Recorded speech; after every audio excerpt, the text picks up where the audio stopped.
Hello guys, मेरा नाम है दीपक शर्मा। आप देख रहे हैं इमोर्टल स्टडी पॉइंट। आज हम यहाँ पर पढ़ रहे हैं चैप्टर नंबर 8, वायुमंडल का संगठन तथा संरचना। इसको हम इंग्लिश में बोलते हैं composition and structure of the atmosphere. यह इस चैप्टर का फर्स्ट पार्ट है, जिसके अंदर हम यहाँ पर पढ़ेंगे वायुमंडल के संगठन के बारे में और जानेंगे इसके कंपोनेंट के बारे में, जैसे कि जो हमारे जो घटक होते हैं, फैक्टर होते हैं, जैसे कि गैसेस, जलवाष्प और धूलिकण के बारे में। चलिए फिर आइए जानते हैं, समझते हैं कि वायुमंडल का संगठन हम बोलते किसे हैं। वायुमंडल गैसों, जलवाष्प और धूलकण से मिलकर बना। देखिए, अगर हम इसके संगठन यानी कि कॉम्पोजिशन की बात करें तो वायुमंडल के अंदर 3 फैक्टर हैं, जो इन तीनों फैक्टर को मिला करके ही वायुमंडल बना।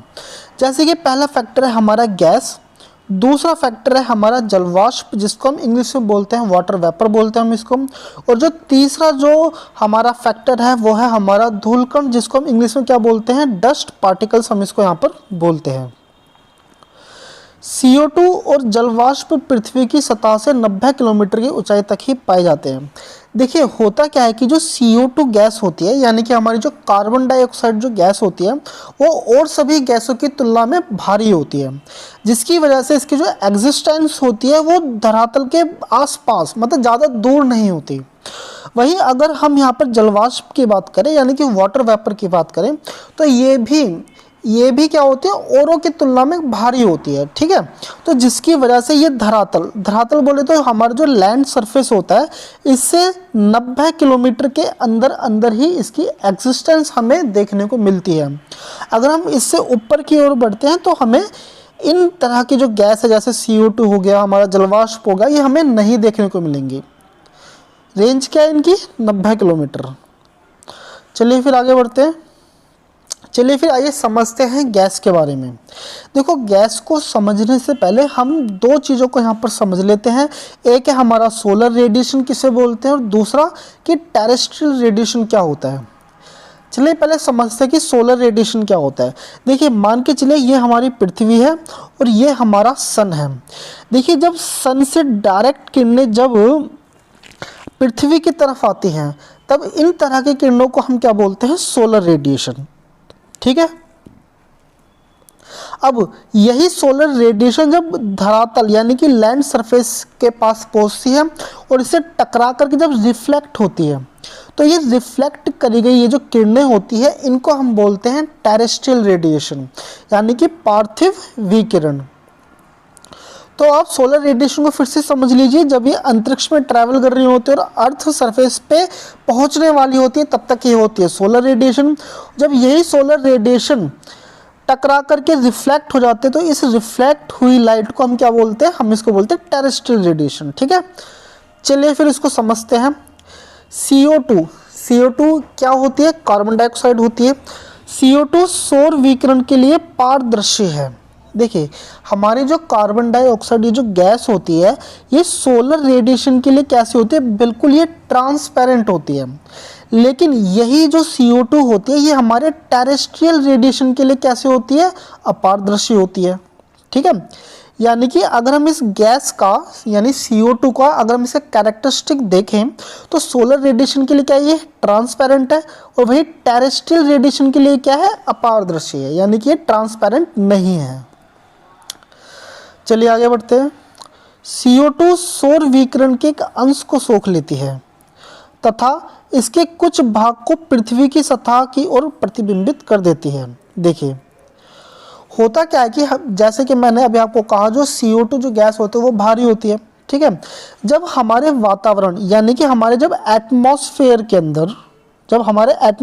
अंदर जब ये सोलर रेडिएशन जब ट्रैवल कर रही होती है, तो सोलर रेडिएशन का कुछ पार्ट को एब्जॉर्ब कर लेती है। क्या कर लेती है, CO2, हमारे जो कार्बन डाइऑक्साइड गैस होती है, ये सोलर रेडिएशन के कुछ पार्ट को एब्जॉर्ब कर लेती है, जिसकी वजह से ये जो CO2 जो गैस होती है काफ़ी गर्म हो जाती है। ठीक है, जितना ये पार्ट को एब्जॉर्ब कर सकती है कर लेती है, फिर बाद में ये जो हमारा जो सोलर रेडिएशन है, ये इसको फिर कहाँ पे वापस भेज देती है, ये लैंड सरफेस यानी पृथ्वी के धरातल की ओर ये भेज देती है। ठीक है, CO2 की वजह से ही ग्रीन हाउस इफेक्ट होता है।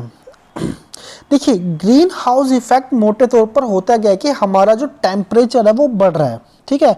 और अगर मोटे तौर पर देखा जाए तो टेम्परेचर बढ़ा कौन रहा है, तो ये CO2 गैस होती है।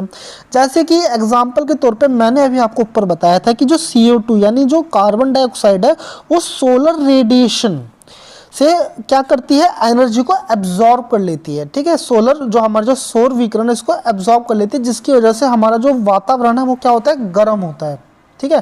देखो CO2 हमारे लिए इंपॉर्टेंट है, अगर CO2 नहीं होगा तो हमारा जो एटमॉस्फेयर वो गर्म नहीं हो पाएगा। लेकिन दिक्कतें कहाँ पर आती हैं, दिक्कतें आती तब है जब हम बहुत ज़्यादा फ्यूल यूज़ करते हैं, जैसे कि हम पेट्रोलियम यूज़ करते हैं या फिर और भी तरह के जो फ्यूल्स हैं जिनसे कार्बन डाइऑक्साइड और भी ज़्यादा बढ़ता है, ठीक है। तो ज़्यादा कार्बन डाइऑक्साइड हो जाने की वजह से ही ग्रीन हाउस इफेक्ट होता है, जिसके अंदर हमारा जो एटमॉस्फेयर के अंदर हीट बढ़ती जाती है, ठीक है। चलिए फिर आगे बढ़ते हैं। दूसरी गैसों का आयतन, आयतन को हम इंग्लिश में बोलते हैं वॉल्यूम।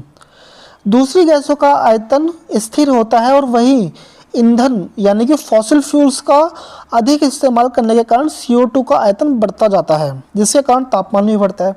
देखिए इससे पहले भी हम इसी के ऊपर ही बात कर रहे थे। तो देखो अगर हम CO2 को अदर गैसों से कंपैरिजन करें, चाहे हमारा ऑक्सीजन हो गया, नाइट्रोजन हो गया, ठीक है, और भी तरह की गैसें होगी, तो होता क्या है कि और तरह की जो गैसें होती हैं उनका जो वॉल्यूम होता है यानी उनका जो आयतन होता है वो कैसा होता है, स्थिर होता है। लेकिन वहीं अगर हम CO2 की बात करें, कार्बन डाइऑक्साइड की बात करें, तो इसका आयतन, इसका वॉल्यूम कभी भी स्थिर नहीं होता बल्कि बढ़ता जाता है। जैसे कि मैंने अभी आपको कहा कि जब इसको सोलर रेडिएशन मिलता है, यानी कि जब CO2 को सोलर रेडिएशन मिलता रहता है तो टेम्परेचर भी बढ़ता रहता है, ठीक है। वही हम क्या कर रहे हैं कि फॉसिल फ्यूल्स को बर्न करके, फॉसिल फ्यूल्स जैसे कि फॉसिल फ्यूल से हमारा जैसे कि हमारा कोयला हो गया, ठीक है, या फिर हमारा पेट्रोलियम हो गया, इनको जब हम यूज़ करते हैं, इनको बर्न करते हैं, तो होता क्या है कि CO2 का जो टेम्परेचर है वो और भी ज़्यादा बढ़ता चला जाता है, यानी कि इसका जो वॉल्यूम है, वॉल्यूम ज़्यादा बढ़ता चला जाता है, जिसकी वजह से हमारा टेम्परेचर भी यहाँ पर इंक्रीज़ होता रहता है, ठीक है। जिसकी वजह से ही क्या होता है, हमारा हमें हमारे समाज के अंदर या फिर क्या बोलते हैं इसके अंदर हमें ग्रीन हाउस इफेक्ट हमें यहाँ पर देखने को मिलता है। दूसरा महत्वपूर्ण घटक है ओजोन से पृथ्वी पर आने वाली पराबैंगनी किरणों को पृथ्वी पर आने से रोकती है। ये देखिए ये तो आपको 6th क्लास में भी आपको पता चली गया होगा कि हमारी जो ओजोन की जो लेयर होती है, जैसे कि आप ये देख रहे हैं, ये क्या हमारी ओजोन की लेयर है। ओजोन की लेयर हमारी अर्थ के लिए एक तरह से फिल्टर का काम करता है, क्योंकि हमारी जो सौर विकिरण है, जो सोलर जो एनर्जी है, इसके अंदर बहुत सारी UV रेज होती है ना, जिसको हम क्या बोलते हैं, पराबैंगनी किरणें बोलते हैं। ये करती क्या है कि ये इसको फिल्टर करने का काम करती है, ठीक है। अगर हमारी ओजोन लेयर अगर मान के चलिए ग्रीन हाउस इफेक्ट की वजह से ख़त्म हो जाती है तो पृथ्वी के अंदर जितना भी जो जीवन है वो पूरी तरह से समाप्त हो जाएगा। वहीं अगर हम ओजोन की बात करें तो भाई इसकी जो ऊंचाई है वो 10 किलोमीटर से लेके 50 किलोमीटर तक की इसकी ऊंचाई हमें यहाँ पर देखने को मिलती है धरातल से, पृथ्वी की सतह से, ठीक है जी। चलिए फिर आगे बढ़ते हैं। अब हम यहाँ पर समझते हैं जलवाष्प यानी कि वाटर वेपर के बारे में। वायुमंडल में ऊंचाई के बढ़ने के साथ साथ जलवाष्प की मात्रा भी घटती चली जाती है। अब देखिए यहाँ पर ये बिल्कुल लॉजिकल सा ही चीज़ है। मान के चलिए कि आपके ये धरातल है यानी कि हमारा लैंड सरफेस है, तो जलवाष्प होती कैसे, यानी कि हवा के अंदर पानी की मात्रा होती है ना, ये एक तरह की गैस होती है।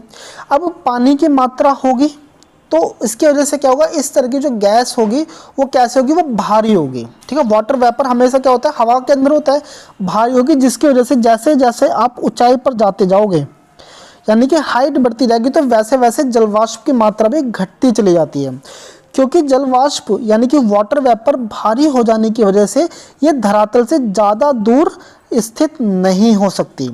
अगर ये हल्की होती तो ऑब्वियसली भाई ज़्यादा दूर तक आपको मिलती, तो वेट के होने के कारण ये ज़्यादा दूर आपको नहीं देखने को मिलती है। गर्म या आर्द्र उष्णकटिबंध में जलवाष्प हवा के आयतन का 4% होती है, ठीक है जी। अब देखिए यहाँ पर गर्म या आर्द्र उष्णकटिबंध की ही बात क्यों हो रही है? देखिए, गर्म या आर्द्र उष्णकटिबंध जो होते हैं, पहले आप इनको मैं पहले आपको गर्म के बारे में बता देता हूँ। देखिए, जल वाष्प की मात्रा वहाँ पर सबसे ज़्यादा अधिक होगी जहाँ पर गर्म हवा होगी, क्योंकि जो गर्म हवा के अंदर कैपेसिटी बहुत ज़्यादा होती है कि वो वाटर को ज़्यादा एब्जॉर्ब कर सके। ठीक है, अब जरा आप खुद ही सोचिए, जो ठंडी हवा होगी, ठंडी हवा पानी को ज़्यादा एब्जॉर्ब नहीं कर सकती, बल्कि जो गर्म हवा होती है वो पानी को ज़्यादा एब्जॉर्ब करेगी, जिसकी वजह से यहाँ पर हवा के अंदर जो आयतन होगा, जो वॉल्यूम होगी, यानी कि वाटर वेपर को धारण करने की, यानी कि जलवाष्प को ग्रहण करने की, वो ज़्यादा होगी। ठीक है, चलिए अब हम यहाँ पर समझ लेते हैं आर्द्र उष्णकटिबंध। देखिए, आर्द्र को हम नॉर्मली लैंग्वेज में क्या बोलते हैं? ह्यूमिडिटी हम इसको यहाँ पर बोलते हैं। ठीक है, अब देखिए होता क्या है कि यहाँ पर गर्म या आर्द्र ये बिल्कुल एक दूसरे से ही जुड़े हुए हैं। ठीक है, जब यहाँ पर गर्म इलाका होगा, यहाँ पर गर्मी बहुत ज़्यादा होगी, तो यहाँ पर जो हवाएं क्या कैसी होंगी? गर्म होंगी। गर्म हवाएं वाटर को ज़्यादा एब्जॉर्ब करती है, जिसकी वजह से ये गर्म हवाएं आगे चल करके कैसी बन जाती है? आर्द्र हवाएं यहाँ पर ये बन जाती हैं। ठीक है, यानी कि हवाओं के अंदर ह्यूमिडिटी बढ़ जाती है, जिसकी वजह से गर्म या आर्द्र उष्णकटिबंध के अंदर हवा में कितना जलवाष्प होता है? ये होता है भाई 4% जलवाष्प होता है। चलिए आगे बढ़ते हैं। और वहीं अगर हम ध्रुवों की बात करें या फिर रेगिस्तान की बात करें, तो यहाँ पर जो जलवाष्प होता है वो हवा के अंदर कम होता है। कितना होता है? मात्र 1%। अब 1% होने का रीज़न क्या है? अब देखिए, जो हमारे जो ध्रुवों के अंदर जो हमारे जो पोलर्स हैं, जैसे कि मैं आपको दिखा देता हूँ, ये इस तरह के एरिया को हम क्या बोलते हैं? पोलर एरिया बोलते हैं। अब देखिए, पोलर एरिया के अंदर यहाँ पर हवाएं बहुत ठंडी होती हैं, और जो ठंडी हवाएं होती हैं इनके अंदर ह्यूमिडिटी नहीं होती, बिल्कुल ये कैसी होती है? बिल्कुल ड्राई एयर होती है, जिसकी वजह से यहाँ पर पानी की जो कैपेबिलिटी होती है वो पानी हवा के अंदर बहुत कम होता है। ठीक है, क्यों कम होता है? क्योंकि ये हवाएं काफ़ी ठंडी होती हैं और ड्राई एयर होती हैं। ठीक है जी। और वहीं अगर हम रेगिस्तानों की बात करें, तो रेगिस्तानों के अंदर जलवाष्प कम क्यों होता है? क्योंकि यहाँ पर वाटर की प्रेजेंस कम है। क्योंकि देखो, मैंने मान लिया कि भाई रेगिस्तान के अंदर गर्म हवाएं होती हैं, ठीक है, लेकिन गर्म हवाओं का फैक्टर तो सही है, लेकिन यहाँ पर वाटर की प्रेजेंस कम है, जिसकी वजह से ये गर्म हवाएं कभी आर्द्र हो ही नहीं पाती। ठीक है, तो इसलिए यहाँ पर जो पानी यानी जो जलवाष्प का जो हवा के प्रति अगर हम एक रेशो देखें तो वो बहुत ज़्यादा कम देखने को मिलता है। ठीक है, चलिए फिर आगे बढ़ते हैं। विषुवत यानी इक्वेटर से लेकर ध्रुव तक जलवाष्प की मात्रा घटती जाती है। मैं आपको बता दूं, अगर आपको नहीं पता इक्वेटर किसे कहते हैं, देखिए ये मान के चले ये हमारा अर्थ है। अर्थ के जो बीच की जो लाइन होती है ये होती है 0 डिग्री लाइन। इस लाइन को हम क्या बोलते हैं? इक्वेटर बोलते हैं। ठीक है, जब आप इसे ऊपर की तरफ जाओगे यानी ये वाले रीजन में आओगे तो इस वाले रीजन को हम क्या बोलते हैं? ये हमारा पोलर होता है। ठीक है, जो कि हमारा नॉर्थ पोल होता है और ये हमारा साउथ पोल हमें देखने को मिलता है। तो होता क्या कि जैसे जैसे आप विषुवत यानी कि इक्वेटर से दूर होते जाओगे, ठीक है, जैसे जैसे आप इक्वेटर से दूर होते जाओगे तो वैसे वैसे जलवाष्प की मात्रा भी घटती चली जाती है। अब इसका घटने का देखो रीज़न क्या है। देखो होता क्या है कि जो हमारा जो इक्वेटर की जो लाइन होती है, जो 0 डिग्री की लाइन होती है, यहाँ पर सन की सबसे ज़्यादा किरणें यहाँ पर पड़ती हैं, यहाँ पर सबसे ज़्यादा सोलर रेडिएशन प्राप्त होता है, जिसकी वजह से यहाँ पर मिलने वाला जो टेम्परेचर है वो भी सबसे ज़्यादा होता है। 50 डिग्री के आसपास इसका यहाँ पर टेम्परेचर पड़ता ही है। यहाँ पर टेम्परेचर 35 से 35 डिग्री से 50 डिग्री के आसपास यहाँ पर आपको टेम्परेचर देखने को मिलता है। ठीक है, और यहाँ पर पानी की प्रेजेंस भी काफ़ी अच्छी खासी मात्रा में, तो जिसकी वजह से क्या होता है यहाँ पर गर्म हवाएं चलती हैं, और जब ये गर्म हवाएं पानी के कांटेक्ट में आती है तब ये गर्म हवाएं क्या किस में कन्वर्ट हो जाती हैं? आर्द्र हवाओं में कन्वर्ट हो जाती हैं। ठीक है, तो जिसकी वजह से यहाँ पर जो गर्म हवाओं के अंदर जो जलवाष्प होता है, जो वाटर वेपर होता है, उनकी मात्रा ज़्यादा होती है। और जैसे जैसे आप इक्वेटर से दूर होते जाओगे तो वैसे वैसे जो गर्मी होती है, जो सोलर रेडिएशन होता है, वो भी घटता चला जाता है। सोलर रेडिएशन घटेगा तो हवा के अंदर वाटर वेपर की जो प्रेजेंस है वो भी अपने आप ही घटती चली जाएगी। ठीक है, तो इसलिए यहाँ पर लिखा है कि विषुवत रेखा यानी इक्वेटर से जैसे जैसे आप दूर होते जाओगे और ध्रुवों तक जाते जाओगे तो वैसे वैसे वाटर वेपर यानी जलवाष्प की मात्रा भी घटती चली जाती है। चलिए फिर आगे बढ़ते हैं। जलवाष्प सूर्य से निकलने वाली ऊर्जा को भी अवशोषित करती है। ये तो देखो नॉर्मल सी बात है कि जब मान के चलिए यहाँ पर हवाएं चल रही हैं, ठीक है, कुछ इस तरह से हवाएं चल रही हैं, इन हवाओं के अंदर क्या है, जलवाष्प की मात्रा है। यानी कि ये हवाएं और जो ठंडी हवाएं जो जो जो ड्राई जो हवाएं हैं उनके मुकाबले ये कैसी हैं, इनके अंदर आर्द्रता ज़्यादा है। जब पानी होगा तो पानी के कांटेक्ट में जब क्या आएगी, ऊर्जा आएगी यानी कि सोलर रेडिएशन आएगा, तो ये सोलर रेडिएशन को भी एब्जॉर्ब सबसे ज़्यादा कर पाएंगी। ठीक है, तो इसलिए जो जलवाष्प है वो सूर्य की जो ऊर्जा है उसको क्या करती है, अवशोषित करती है यानी कि एब्जॉर्ब करती है।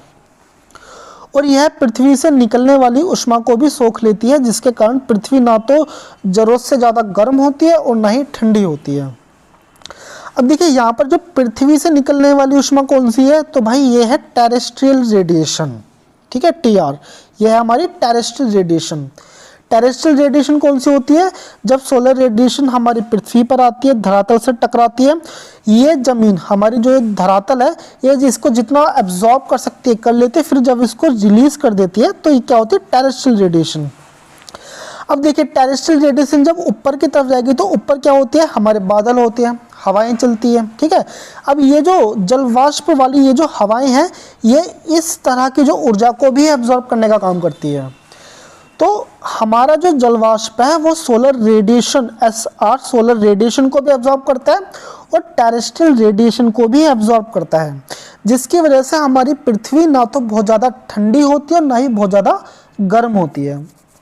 देखिए होता क्या है कि हमारी पृथ्वी ऊर्जा को लेती है और इसको छोड़ देती है। अगर मान के चलिए 50% अगर ये ऊर्जा ले रही है और 50% ही ऊर्जा अगर ये छोड़ दे रही है, ठीक है, तो एक तरह का बैलेंस बन जाता है। अगर सोचिए अगर ये बैलेंस थोड़ा सा भी उल्टा हो जाए यानी कि बहुत ज़्यादा गर्म हो जाए तभी भी यहाँ पर जीवन नहीं हो सकता, बहुत ज़्यादा ठंडा हो जाए तभी भी यहाँ पर जीवन समाप्त हो जाता है। तो इसी के बीच में जो बैलेंस करने का जो काम है वो कौन करती है, हमारी जलवाष्प भी करती है। चलिए फिर आगे बढ़ते हैं। धूल कण, अब हम यहाँ पर जानते हैं डस्ट पार्टिकल्स के बारे में। तो देखिए होता क्या कि हमारे वायुमंडल के अंदर यानी कि हमारे एटमॉस्फेयर के अंदर डस्ट पार्टिकल्स की प्रेजेंस काफ़ी अच्छी खासी मात्रा में होती है। रीज़न क्या है, क्योंकि डस्ट पार्टिकल्स बहुत ही सूक्ष्म कण होते हैं जिसकी वजह से ये हवाओं के अंदर होते हैं। ठीक है, जैसे आंधियाँ चलती है, हवाएँ चलती है, तो आपने देखा होगा कि इसके साथ साथ बहुत सारी डस्ट पार्टिकल्स भी हमें देखने को मिलती हैं। अब हम यहाँ पर देख लेते हैं डस्ट पार्टिकल्स के सोर्सेज क्या है, कौन कौन से होते हैं डस्ट पार्टिकल्स। कुछ मैंने यहाँ पर एग्जांपल लिखे हैं, जैसे कि जो समुद्री जो नमक होता है वो भी हमें हमारे एटमॉस्फेयर के अंदर देखने को मिलता है। जो महीन मिट्टी होती है, मिट्टी के कण हमें देखने को मिलते हैं। और जो हमारी राख होती है ये भी हमें कहाँ देखने को मिलते हैं, एटमॉस्फेयर में देखने को मिलते हैं। अब जरा आप सोचें राख कहाँ से आ गई एटमॉस्फेयर के अंदर। देखिए जो हमारे जो बड़े बड़े हमारे जो ज्वालामुखी होते हैं, जो हमारे वोल्केनोस होते हैं, जब ये फटते हैं, ठीक है, तो इसमें से बहुत बड़ी मात्रा में राख कहाँ जाती है, ये हमारे एटमॉस्फेयर के अंदर ही जाती है। ठीक है, तो ये राख कहाँ से आई, ये आई हमारे वोल्केनो एक्टिविटी से। धूलकण ज़्यादातर वायुमंडल के निचले भाग में रहती है। ठीक है, धूलकण अगर हम डस्ट पार्टिकल्स की बात करें तो ज़्यादातर वायुमंडल के निचले वाले पार्ट में देखने को मिलती है, लेकिन ये संवहनीय वायु यानी कि कन्वेक्शनल करंट से भी काफ़ी दूर तक चली जाती है। अब ये जरा आप सोचो कि ये संवहनीय वायु क्या है, कन्वेक्शन करंट क्या है। सिंपल सी बात है, जब हवाएं जब गर्म होती है तो गर्म हवा ऊपर की तरफ उठना शुरू कर देती है। ठीक है, जब हवा गर्म होगी तो गर्म हवा ऊपर की तरफ उठती है, जिसकी वजह से धूलकण भी ऊपर की तरफ उठना शुरू कर देते हैं। ठीक है, तो मैं आपको ज़्यादा नहीं बता रहा क्योंकि ज़्यादा इसके अंदर इतना है भी नहीं, तो संवहनीय हवा आप सिर्फ इतना ही समझ लीजिए। धूलकण का सबसे अधिक जमाव उपोष्ण और शीतोष्ण प्रदेशों में होता है। ठीक है, अगर हम धूलकणों की बात करें तो इसकी जो प्रेजेंस है वो सबसे ज़्यादा आपको उपोष्ण और शीतोष्ण इस तरह के रीजन में आपको ज़्यादा देखने को मिलती है, यानी कि सब ट्रॉपिकल और हमारा इसको टेम्परेट रीजन हम इसको यहाँ पर बोलते हैं इंग्लिश में, ठीक है। और इसका कारण क्या है, यानी कि हमारे सब ट्रॉपिकल रीजन में या फिर टेम्परेट रीजन के अंदर यहाँ पर ये जो धूल मिट्टी है, जो डस्ट पार्टिकल्स हैं, इनकी प्रेजेंस ज़्यादा क्यों है? क्योंकि यहाँ पर जो हवाएं हैं कैसी है, ड्राई हवाएं चलती हैं यहाँ पर, ठीक है, यानी शुष्क हवा यहाँ पर चलती है। धूल और नमक के कण आर्द्रताग्राही केंद्र के तरह कार्य करते हैं, जिसकी चारों ओर जलवाष्प संघनित होकर मेघों का निर्माण करते हैं। अब जरा आप इसको यहाँ पर समझिए, जैसे कि मैंने अभी आपको कहा था कि जो डस्ट पार्टिकल्स भी होते हैं हवाओं के अंदर और नमक भी होते हैं। होता क्या है कि डस्ट पार्टिकल्स भारी होते हैं, नमक भी भारी होता है। तो मान के चलिए ये हमारे डस्ट पार्टिकल्स हैं, ठीक है। जब ये हवाओं के अंदर जब ये ट्रैवल कर रहे होते हैं तो संघनित होकर, ठीक है। अब ये संघनित का मतलब क्या है? संघनित का मतलब है कि जो हमारा जो पानी है, ठीक है, पानी कन्वर्ट हो जाए किसके अंदर? गैस के अंदर कन्वर्ट हो जाए, ठीक है, या फिर ये कन्वर्ट हो जाए सॉलिड के अंदर, ठीक है। तो इसको हम बोलते हैं संघनित होना। यानी कि जो पानी की जो वाटर की जो प्रेजेंस है, चाहे वो सॉलिड में हो जाए या फिर वो गैस में हो जाए, इसी को हम बोलते हैं संघनित होना, ठीक है। होता है क्या है कि जब हमारे जो नमक या फिर जो डस्ट पार्टिकल्स होते हैं, तो फिर जो जल वाष्प होता है, यानी कि जो वाटर होता है, वो संघनित होकर, जैसे कि या तो वो हो सकता है बर्फ के अंदर बदल जाए या फिर वो गैस के अंदर रहेगा। तो होता क्या है कि इन डस्ट पार्टिकल्स के आसपास ही घिर जाते हैं, ठीक है। केंद्र में हमारे क्या होते हैं? हमारे डस्ट पार्टिकल्स होते हैं, नमक होते हैं, ठीक है। और वही हमारा जो वाटर होता है वो संघनित होकर गैस के रूप में या फिर सॉलिड यानी बर्फ के रूप में वो इस कणों के आसपास वो चिपकने लग जाता है और एक तरह का घेरा बन जाता है। और इन्हीं घेरों से हमारा क्या बनता है? हमारे बादल बनते हैं, ठीक है। तो हमारे बादलों के बीच में क्या है? डस्ट पार्टिकल्स हैं, ठीक है। और घेर किसने रखा है? हमारे जो वाटर वेपर है संघनित किन रूप में हुए? चाहे हमारी गैस के रूप में हो, चाहे हमारी सॉलिड के रूप में हो, ठीक है, किसी भी फॉर्म में ये हो सकता है। और इसी वजह से हमारे क्या बनते हैं? यहाँ पर बादल बनते हैं। तो फिर आज की वीडियो आपको यहाँ पर कैसी लगी, आप मुझे यहाँ पर कमेंट करके बताइए।